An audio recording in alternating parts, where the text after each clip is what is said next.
Dulu kami nggak bisa ditangkap Pak sebelum kami berbuat. Sampai saya kemudian pernah protes kepada Densus 88 ketika saya tertangkap. Kenapa Anda nggak tangkap saya?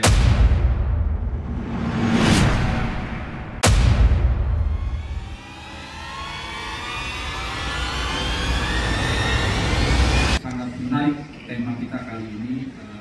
Tadi Direktur Pencegahan BNPT mengeluarkan sebuah indeks potensi radikalisme di Indonesia itu sekarang alhamdulillah walaupun sudah menurun, walaupun sampai pada hampir 50%,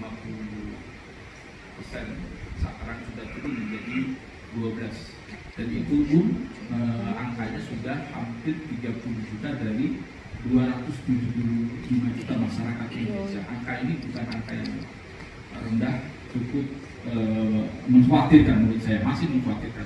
Kenapa bisa demikian?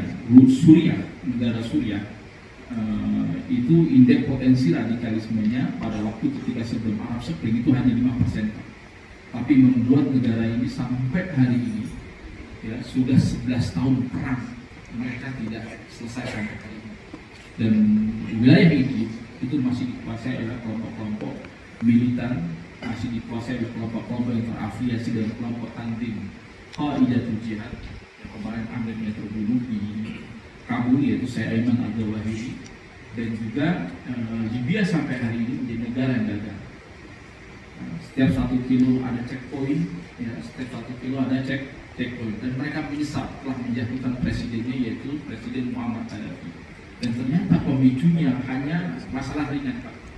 Ya, yaitu ketika dimulai di Tunisia, Presiden Zainal Abidin pada saat itu ada seorang pedagang buah yang namanya Abdullah bin Muhammad yang kemudian menjual buah-buahan di depan istana.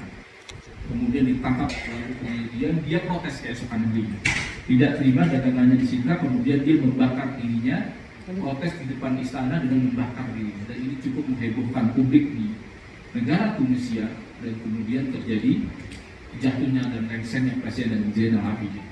Ternyata nggak sampai di Tunisia, bergeser ke Libya, jatuhlah Presiden Muammar Gaddafi. Bergeser lagi ke Mesir, jatuhlah Presiden Hosni Mubarak. Lalu bergeser ke Yaman, ya, jatuhlah Presiden Ali Abdullah Saleh. Lalu kemudian bergeser sampai hari ini ke Suriah, dan ada 5 kepala negara yang jatuh di Arab Spring 2011. Dan kenapa Indonesia selamat? Berapa kali Indonesia juga diprovokasi, ya, dengan adanya politik identitas dan sebagainya 2019 kerusuhan, dan itu berhasil dieliminir, berhasil dicegah, ya, padahal potensi pada saat itu konflik sangat besar sekali. Kenapa bisa demikian? Ternyata kita punya pakat. Walaupun sebetulnya Indonesia juga mengalami konflik-konflik komunal dan konflik-konflik sosial, yaitu Poso dan Ambon, lalu ada di Kalimantan antara Dayak dengan Madura, lalu ada isu separatisme seperti Gerakan Aceh Merdeka, lalu ada OPM, lalu ada RMS dan sebagainya. Tetapi alhamdulillah kita bisa berhasil melalui daripada konflik-konflik komunal tersebut dan tidak sampai membesar. Akan tetapi kemudian Indonesia ternyata itu adalah negara nomor 4, ya, di Asia Pasifik yang juga kemudian terancam dengan isu-isu radikalisme dan terorisme. Bahkan Indonesia itu 3.500 teroris yang sudah ditangkap itu sebetulnya, ya, berasal dari madrasah-madrasah atau sekolah-sekolah atau pola-pola pendidikan yang memang mengajarkan intoleransi itu sendiri.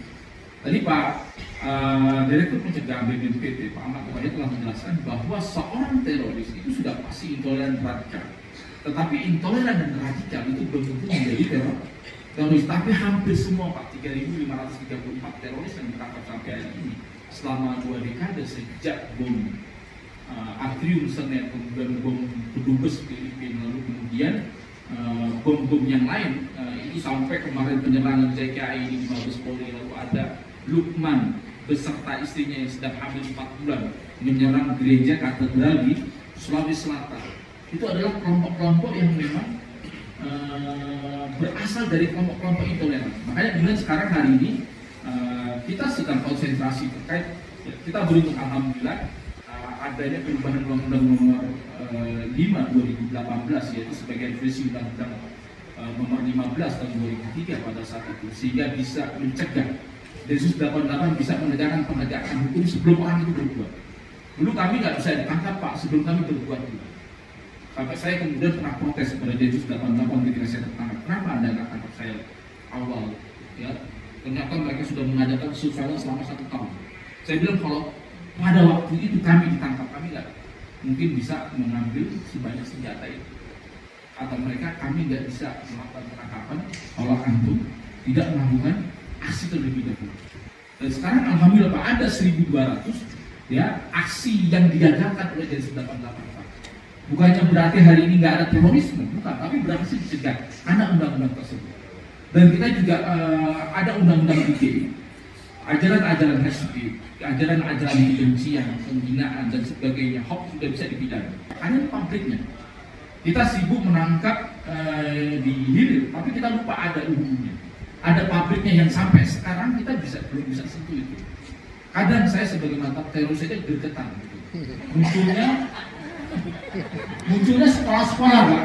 Sekolah-sekolah yang nggak pakai tidak pakai kurikulum standar yang dibuat oleh Diknas, kemudian juga sekolah-sekolah yang nggak standar oleh Departemen Agama, banyak mendirikan rumah Quran, rumah tahfidz, tapi justru di situ mengajarkan kebencian.